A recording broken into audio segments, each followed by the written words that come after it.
नमस्कार।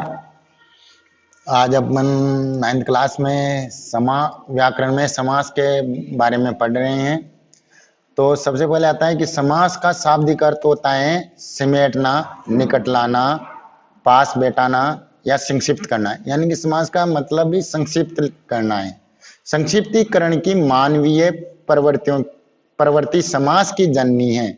शब्दों का संक्षिप्तीकृत और विभक्ति रहित रूप समास कहलाता है। यानी कि जो शब्द का जो संक्षिप्त या विभक्ति रहित जो रूप होता है वही समास कहलाता है। जनरली समास की परिभाषा होते हैं दो या दो से अधिक शब्दों का विभक्ति रहित मेल समास कहलाता है।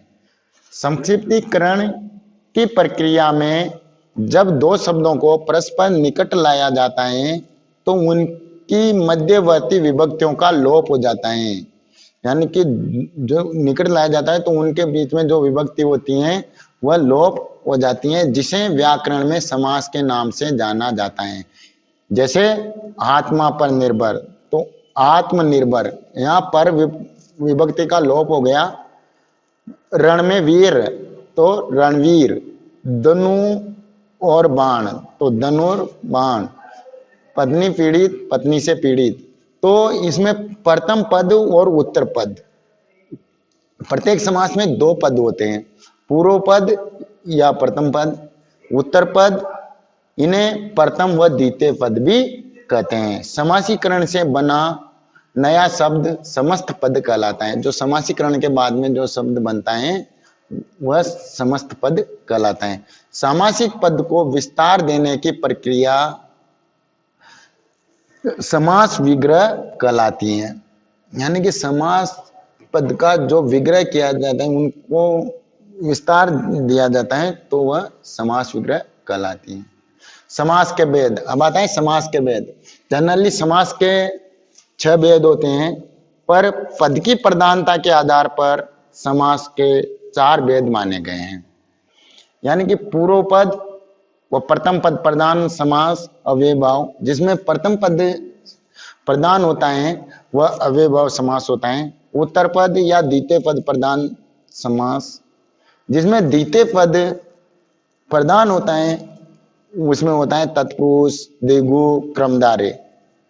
और जिसमें दोनों पद प्रधान हो वह समास होता है द्वंद्व समास, अन्य पद प्रधान समास। अब जिसमें प्रथम और द्वितीय दोनों ही पद प्रधान नहीं होकर के कोई तीसरा पद प्रधान होता है वह बहुब्रीहि समास कहलाता है।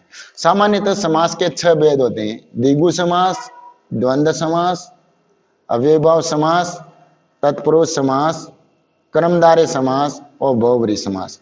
तो सबसे पहले अपन पढ़ते हैं द्विगु समास। द्विगु समास क्या होता है? द्विगु समास में द्वितीय पद प्रधान होता है, इसमें सेकंड पद प्रधान होता है, और प्रथम पद संख्यावाची होता है, और समस्त पद समूह बोधक होता है, समूह का बोध कराता है। जैसे त्रिफला, 3 फलों का समूह, त्रि का मतलब 3 और फला उसका जो द्वितीय पद प्रधान है, और समस्त पूरे समूह का बोध हो रहा है, 3 फलों का समूह। त्रिकाल, 3 कालों का समूह। त्रिताप, 3 तापों का समूह। चतुर्युग, 4 युगों का समूह। चतुर्वर्ण, 4 वर्णों का समूह। इसी प्रकार चमनी, 4 आनों का समूह। पंचवटी, 5 वटों का समूह। पंचतत्व, 5 तत्वों का समूह। षड्रस, 6 रसों का समूह।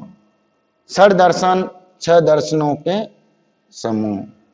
षण्मास, 6 मासों का समूह। षड ऋतु, 6 ऋतुओं का समूह। सप्ताह, 7 दिनों का समूह। सप्तऋषि, 7 ऋषियों का समूह। अष्टयाम, 8 यामों का समूह। अष्ट सिद्धि, 8 सिद्धियों का समूह। नवरत्न, 9 रत्नों का समूह। नवरात्र, 9 रातों का समूह। नवाहन, 9 वाहनों का समूह। और इसी प्रकार जिसमें कोई नोट है, जैसे कि आप पहचान कैसे करोगे?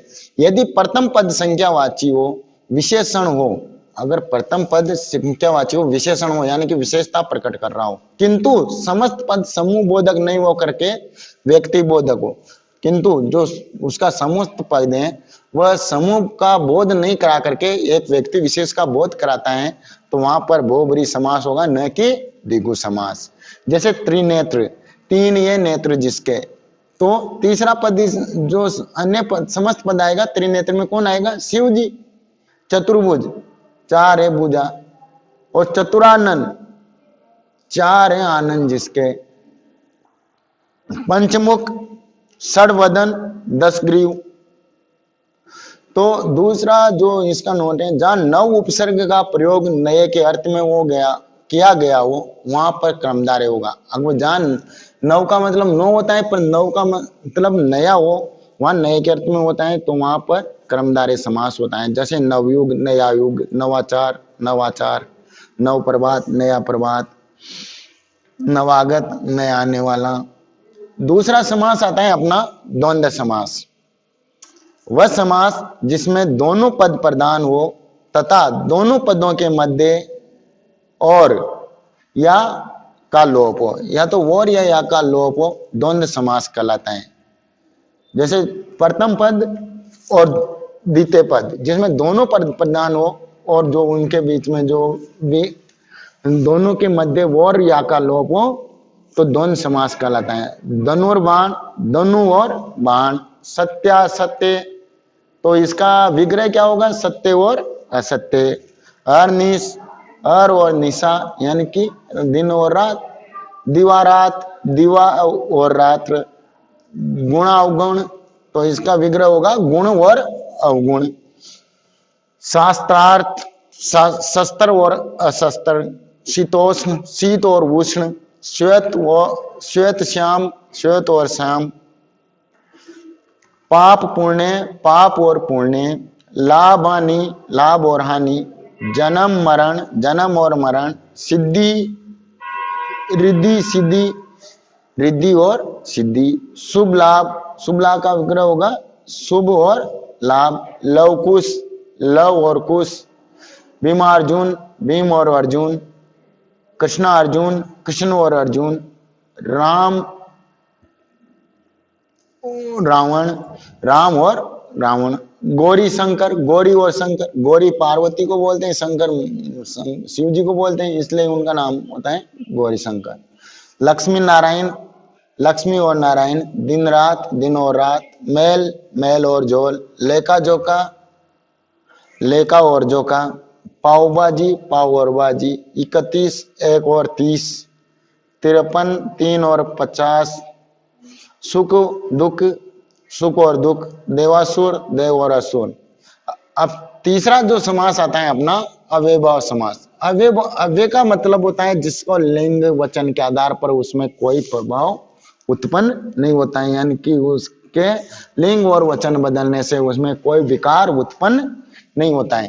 तो वह समास जिसका प्रथम पद अव्यय हो, यानी कि वह कोई चेंजिंग नहीं हो, समस्त पद अव्यय बोधक हो, और पूरा जो उसके बनने वाला जो पद है वह अव्यय का बोध कराने वाला हो, तथा प्रथम पद प्रधान हो, अव्ययभाव समास कहलाता है। अव्यय पदों से तात्पर्य उन शब्दों से है, अव्यय पदों से तात्पर्य उन शब्दों से हैं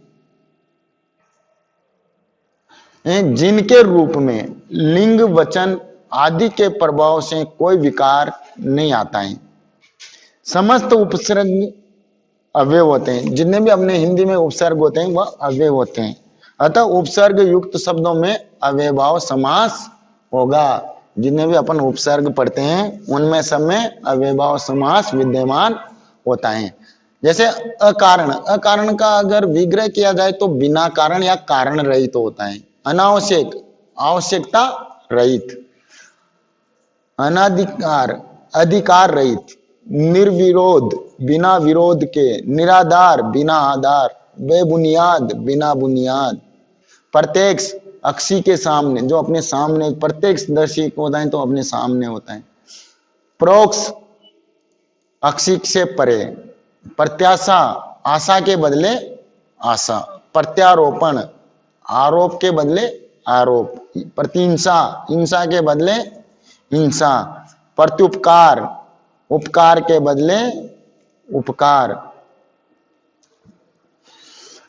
अनिवार्य, निवार्य रहित, बिना निवारे, आकंठ, आकंठ, कंठ तक, आजन्म, जन्म से, आजीवन, जीवन भर, जीवन पर्यंत, अजानुबुझ, जानू तक बुझा, अजानुबुझ का मतलब अपनी जन्मों तक बुझा की लंबाई, आपाद मस्तक, मस्तक से पाद तक, यानी कि मस्तक सिर से लेकर एड़ी तक,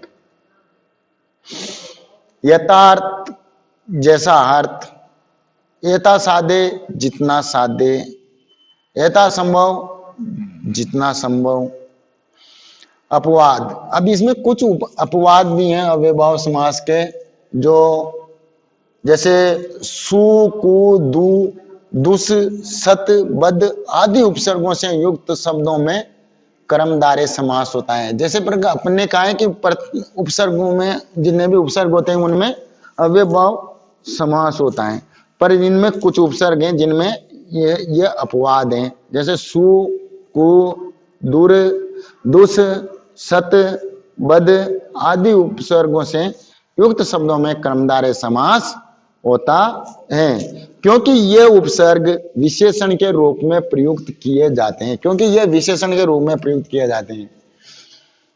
जैसे कुमार्ग, कुमार्ग का मतलब होता है बुरा मार्ग, कुपुल, कुफल, बुरा फल, सद्बुद्धि, अच्छी बुद्धि, सन्मार्ग, अच्छा मार्ग, बुद्धबु, दुरात्मा, सद्विचार, दुस्साहस, दुशासन। तो ये सब उनकी विशेषता को प्रकट करते हैं, इसलिए ये विशेषण के रूप में होते हैं, इसलिए इनमें ये अपवाद है। और यहाँ पर अव्ययभाव समास का प्रयोग नहीं होकर के कर्मधारय समास का प्रयोग होता है। नोट, या जहां किसी शब्द की पुनरुक्ति हो वहां भी अव्ययभाव समास होता है। जहां पर एक ही शब्द को बार बार बोला जाए, यानी कि पुनरावृत्ति हो, पुनरावृत्ति हो, वहां पर भी अव्ययभाव समास होता है। जैसे घर घर, गांव गांव, कण कण, पल पल, एक एक, दिनों दिन, बीचों बीच, रातों रात, साफ साफ, बार बार, धीरे धीरे, उत्तमोत्तम, अधमोत्तम, है ना।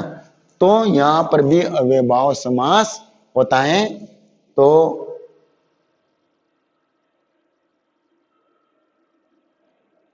अपना अव्ययभाव समास पूरा होता है और अपना चौथा आता है कर्मधारय समास।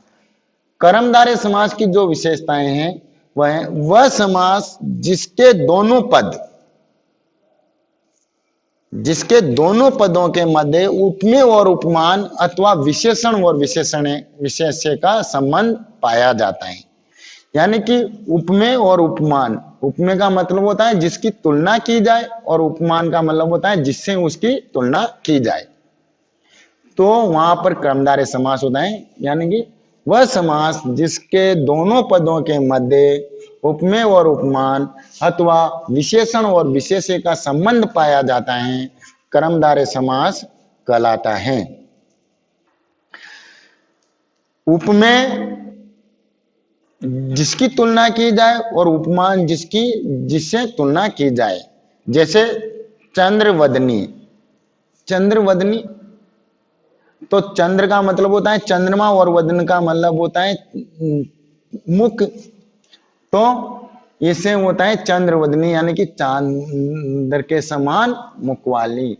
तो जो विशेषता प्रकट करे वो विशेषण, और जो जिसकी विशेषता प्रकट की जाए वो विशेष्य।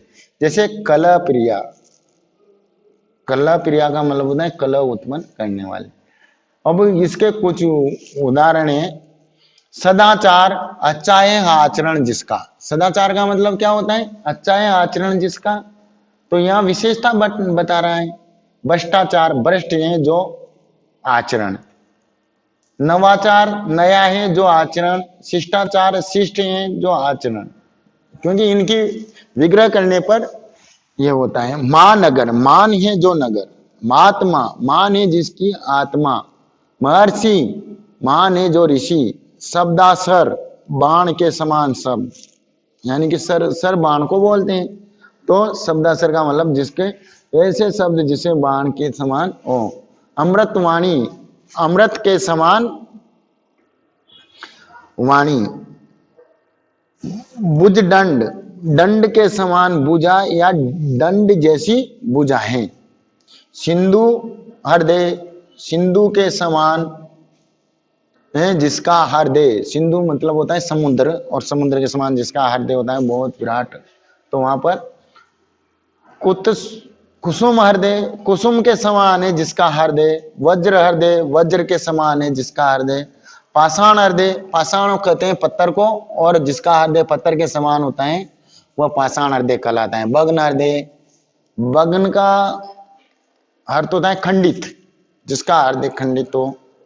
पुत्र रतन रतन रूपी पुत्र, संसार सागर सागर के समान संसार, संसार सागर बोलते हैं जैसे बोलचाल की भाषा में बोलते हैं ये संसार सागर है, तो जैसे सागर विराट रूप में है उसी प्रकार ये संसार भी एक विराट रूप में फैला हुआ है। पद पंकज पंकज के समान है जिसके पैर, पंकज कमल का पर्यायवाची होता है, और जिसके तो कमल के समान जिसके पैर हैं उसे पद पंकज कहते हैं। कर कमल कमल के समान हाथ, कर का मतलब हाथ होता है, और कोमलांगी कोमल है जिसके अंग, सुलोचना सुंदर है जिसके लोचन, लोचन का मतलब नेत्र, स्मित सुस्मिता सुंदर है जिसकी स्मित यानी कि सुंदरता। मनोहरणी मन को हरने वाली, मर्ग नयन के समान नैनों वाली, यानी कि मर्ग बोलते हैं हिरण को, और हिरण की नयन बोलते हैं आंखों को, यानी कि मर्ग के नैनों के समान नैनों वाली। श्वेत कमल श्वेत है जो कमल, नील गगन नीला है जो गगन, उदार मन वाला, मन चला मन है जिसका चंचल।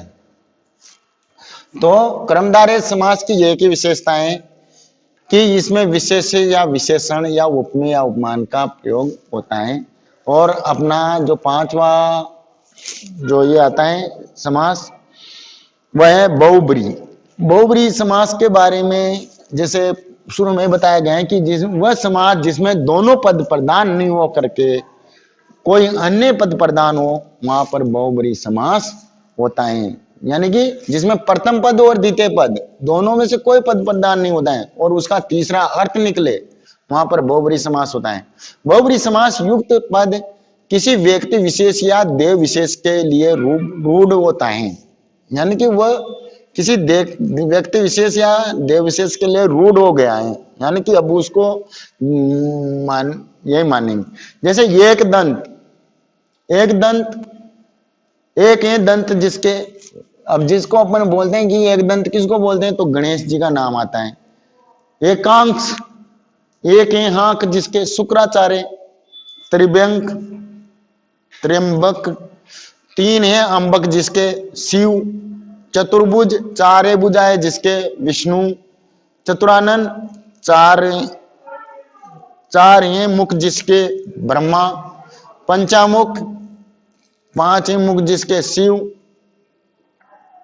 दाड़िम प्रिय दाड़िम होता है दाड़िम प्रिय जिसके तोता दाड़िम देखा अनार को बोलते हैं, और उसको तोता को प्रिय होता है इसलिए वो उसके लिए रूढ़ हो गया। श्रीधर श्री को धारण करने वाला, श्री रूप होता है लक्ष्मी का, और उसको धारण किसने किया था विष्णु ने, तो ये विष्णु के लिए रूढ़ हो गया। गदाधर गदा को धारण करने वाला विष्णु, चंद्रधर चंद्रमा को धारण करने वाला शिव, वज्रधर वज्र को धारण करने वाला इंद्र, कुसुमायुध कुसुम ही है आयुध जिसके कामदेव ने फूलों का उसका जो हथियार था कामदेव का। रजनीकांत रजनी का है जो पति, कांत का मतलब होता है पति और रजनी का मतलब होता है रात्रि, तो रजनीकांत रजनी का पति कौन है चंद्रमा, श्रीकांत, लक्ष्मी का है जो पति विष्णु। रतिकांत, रति, रति कामदेव की पत्नी थी, और रति का है जो रतिकांत के मतलब होता है रति का है जो पति, तो कामदेव आएगा। सिंधु सुता, सिंधु ही है जो पुत्री, सिंधु की है जो पुत्री, कौन है? जो सिंधु से उत्पन्न, जो सागर मंथन में पैदा हुई थी, वह थी लक्ष्मी।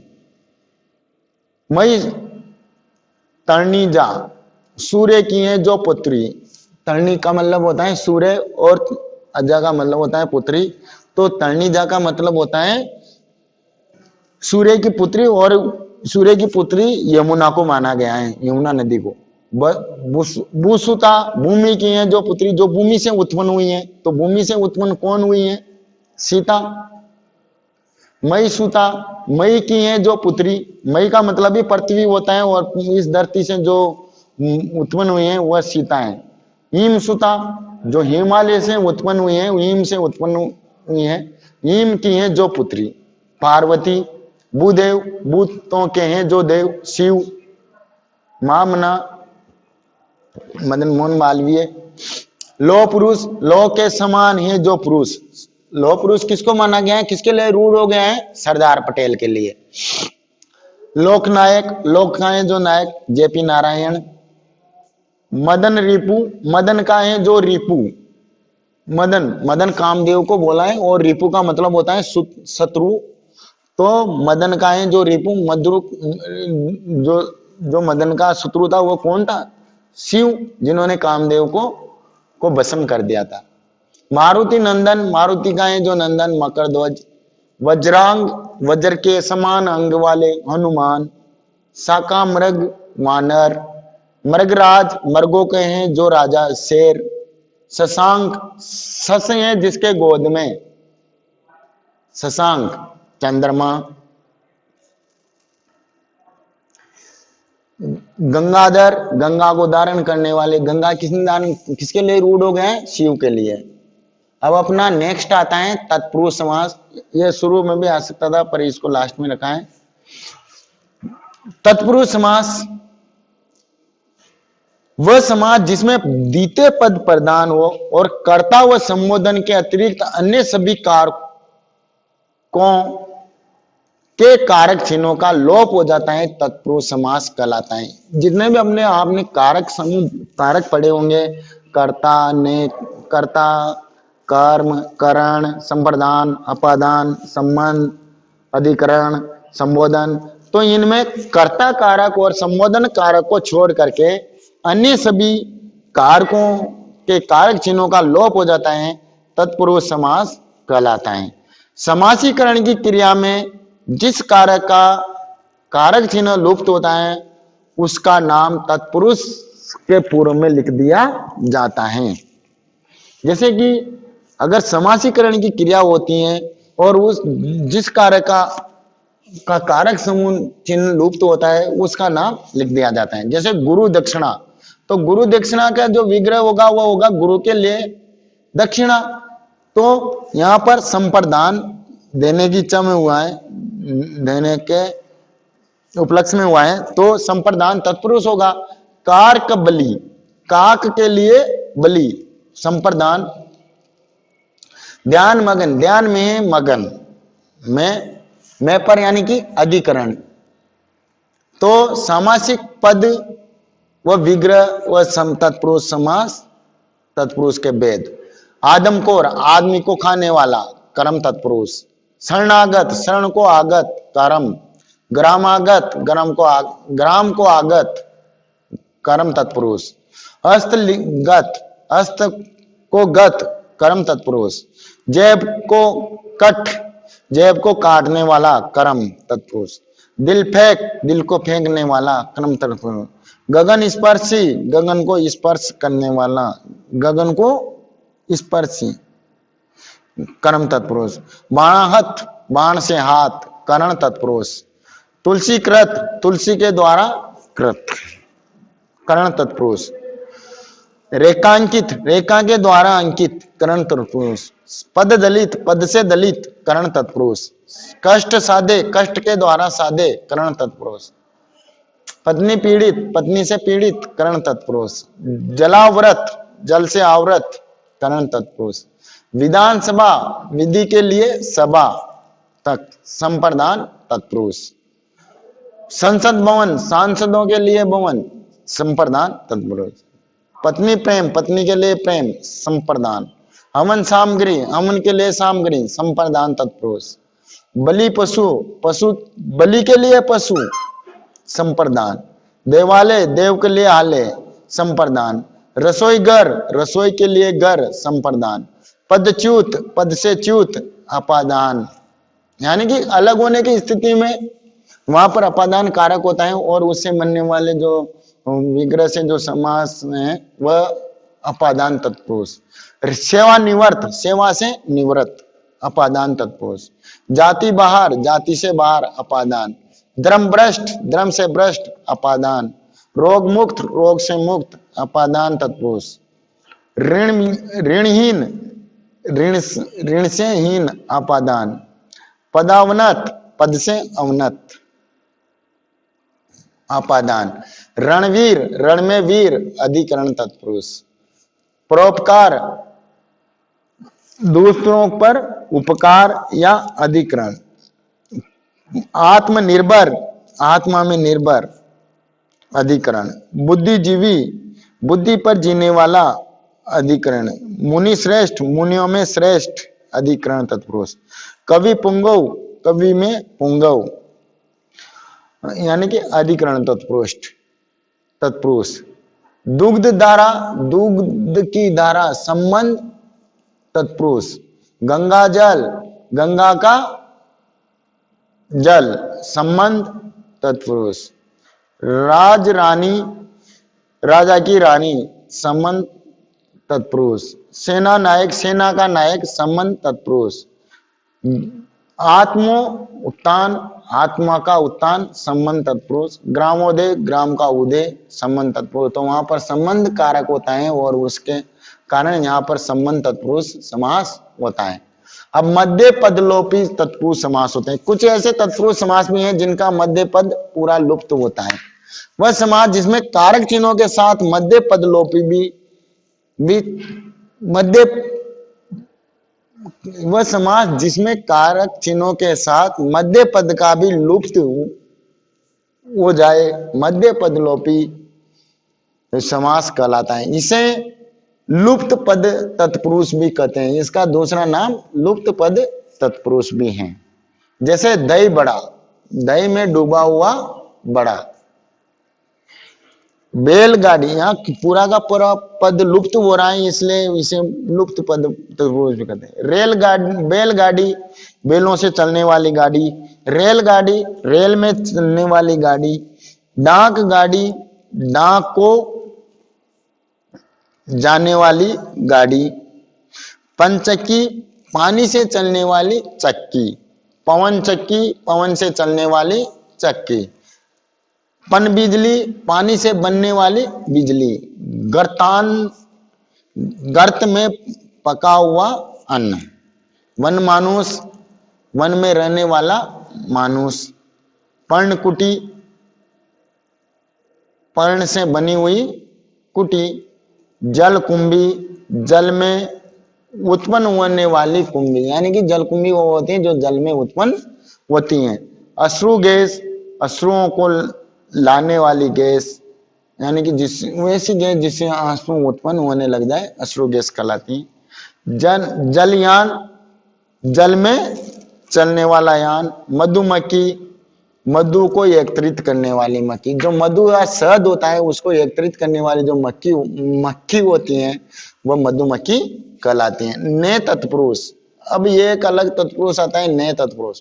वह समास जिसका प्रारंभिक पद अ, अन, अन, ना, न, नीर, निस, ला, बे, ओ और नए तत्पुरुष समास कहलाते हैं। यानी कि प्रारंभिक पद जिससे शुरू होता है वहां पर नए तत्पुरुष होता है। जो अपने अ का मतलब होता है अनंत, अकारण, अमंगल, जो ऐसे बनने वाले समास हैं, तत्पुरुष हैं। अन से अनावश्यक, अनिच्छा, अंशे, अनहोनी, अनमोल, अनपढ़, नशे, नगण्य, नास्तिक, नेति, ना, नासे, ना इलाज, नालायक, नापसंद, नाचीज, निरसे, निरुपाय, निर्दोष, निरपराध, निशैन, निसंकोच, निसंताप, निस्सीम, लाशें, लाइलाज, लाजवाब, बेसे, बेशरम, बेहया, बेईमान, बेवफा। अब नोट है, उक्त सभी पदों में अव्ययभाव समास भी है। अब जो ये नए तत्पुरुष है इसमें उक्त में अव्ययभाव समास भी है। अतः प्रथम विकल्प के रूप में अव्ययभाव व द्वितीय विकल्प के रूप में तत्पुरुष का चयन किया जाना चाहिए। अगर इनमें ये ऐसे शुरू होने वाले हैं तो इनमें अव्यय भी है। अगर प्रथम विकल्प के रूप में अपने को ये अव्ययभाव मिलता है तो अव्ययभाव है, नहीं तो द्वितीय पद के रूप में तत्पुरुष आता है तो वहां पर उनका चयन करना होता है। बहुब्रीहि समास युक्त सभी पदों में द्वितीय विकल्प के रूप में क्रमधारय समास का चयन किया जा सकता है। जहां पर बहुब्रीहि समास होता है वहां पर द्वितीय विकल्प के रूप में अपन को क्रमधारय समास का चयन किया जा सकता है।